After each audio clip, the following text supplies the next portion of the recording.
मुख्य रूप से जो रास्ता खोलने दोनों बॉर्डर जो हमारे सिंधु बॉर्डर और टिकरी बॉर्डर उसके रास्ता खोलने का विषय ये मैंने उनके सामने रखा है कि सुप्रीम कोर्ट में वैसे तो विषय चल रहा है और हमारी बातचीत भी चल रही है। 20 तारीख को सुप्रीम कोर्ट में केस लगा है, हरियाणा सरकार की ओर से हम अपना पक्ष रखेंगे और किसानों को भी इस बार जो किसान नेता है उनको भी पार्टी बनाया गया है, वो सारी रिपोर्ट भी उनको की है और अगर उससे पहले कोई सहमति बनती है तो पहले रास्ता खुलेगा, नहीं तो फिर सुप्रीम कोर्ट के जो आदेश होंगे उसके हिसाब से उस रास्ते को खोलेंगे। गृह मंत्री जी से मुलाकात ये सारी बातचीत हुई उनसे। रास्ता खोलने का एक बड़ा विषय हमारे यहाँ है, सुप्रीम कोर्ट तक गया हुआ है, उसमें हमको अपनी तैयारी अपनी पोजीशन सारी बतानी थी और इसी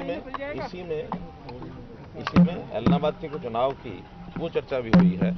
जगह जगह जो किसान आंदोलन कर रहे हैं उस पर भी सारी बातचीत मैंने उनको बताई है। जैसे केवल रूलिंग पार्टी के लोगों का विरोध करना जिस प्रकार से चल रहा है वो भी सारा विषय उनके सामने रखा है।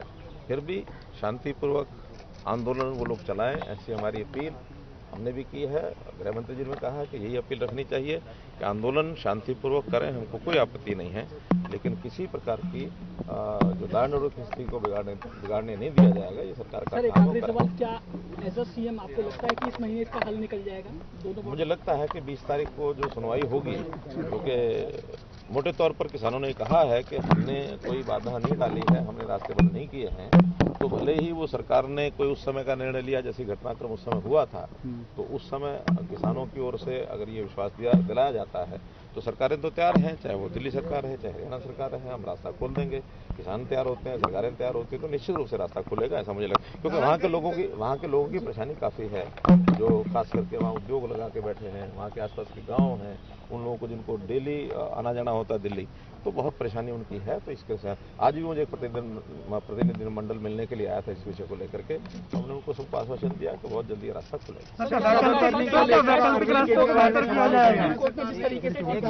राकेश टिकैत तो सर तल्ख लहजे में कहा था कि आप प्रदर्शन करें लेकिन रास्ता रोकना, राष्ट्रीय राजमार्ग रोकना ये कहीं भी असंवैधानिक नहीं है। क्या इसी के चलते वो बैकफुट पे आए हैं सर?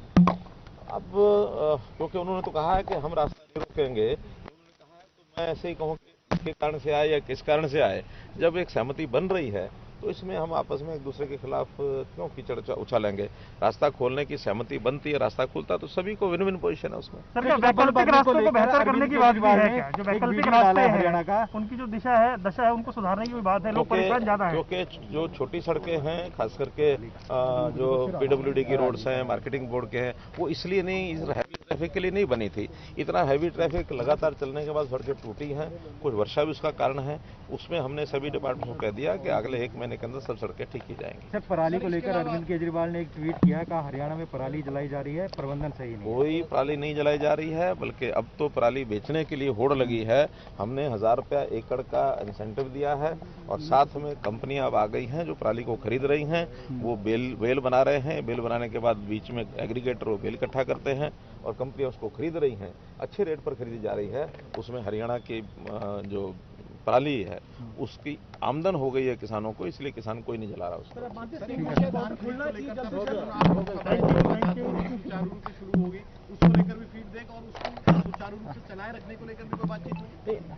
कोई ऐसी समस्या नहीं है जिसके कारण से बातचीत करने की आवश्यकता थी।